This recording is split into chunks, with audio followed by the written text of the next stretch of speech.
Le pétrole attire les investisseurs à l'image du sang pour les fauves ou du miel pour les mouches. Le Sénégal, le répète-t-on à satiété, est devenu un pays attractif. Dit autrement, un pays économiquement et financièrement intéressant. Un changement de place financière et de classe économique depuis l'annonce de la découverte de gisements importants de pétrole et de gaz au large des côtes sénégalaises. Les majors du pétrole et du gaz ne pouvaient rester indifférents au rang actuel du Sénégal. Mieux, le curseur est maintenant placé sur la carte de l'Afrique. Ces majors ont pour nom BP, Total, Cosmos et demain peut-être ExxonMobil pour les Américains, Gazprom ou Lukoil pour les Russes, ou encore la CNPC et la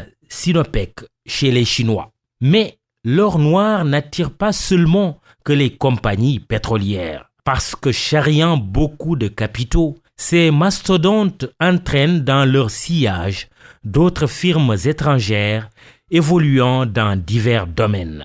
Les médias ne sont pas en reste. Ils arrivent, ils sont tous là et ils vont continuer à venir. Le Sénégal est pris d'assaut par des médias venant d'horizons divers. Français, britanniques, américains, chinois et même marocains. On a tendance à l'oublier.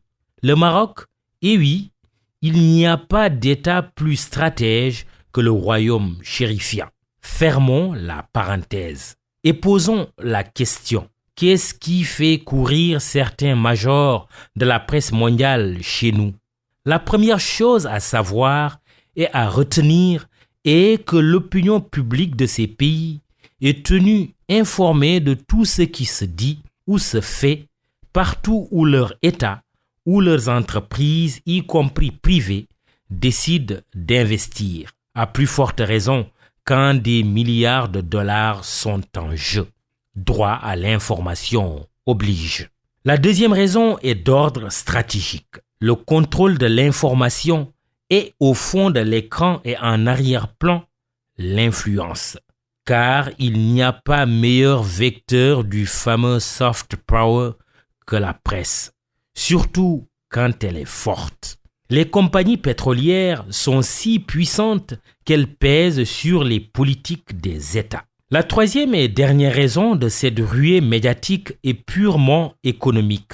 Les budgets de communication sont autrement plus importants et il faut être à la bonne table pour avoir sa part du gâteau. Ces médias sont dans leur rôle et cela peut se comprendre.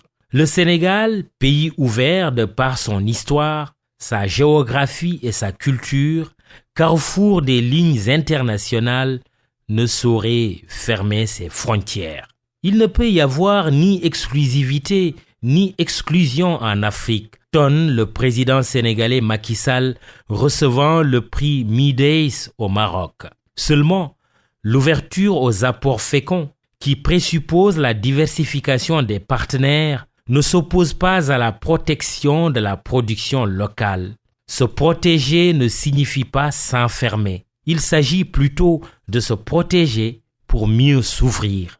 Quand l'État décide d'interdire l'importation du poulet ou de l'oignon, il obéit à une logique économique très cohérente. La nécessaire protection des filières avicoles et horticoles avec comme effet bénéfique la construction d'une industrie locale, la création de champions économiques et la promotion de l'autosuffisance alimentaire. La même politique doit prévaloir pour le secteur des médias, en le considérant davantage comme un acteur économique au même titre que les autres. Les livrer à la concurrence des grands médias internationaux sans réglementation ni régulation équivaudrait à les condamner à la disparition. La bataille du contenu qu'on nous livre serait dès lors excitante si elle n'était pas mal engagée parce que déséquilibrée. Entre le pot de terre et le pot de fer, le combat est fatalement inégal.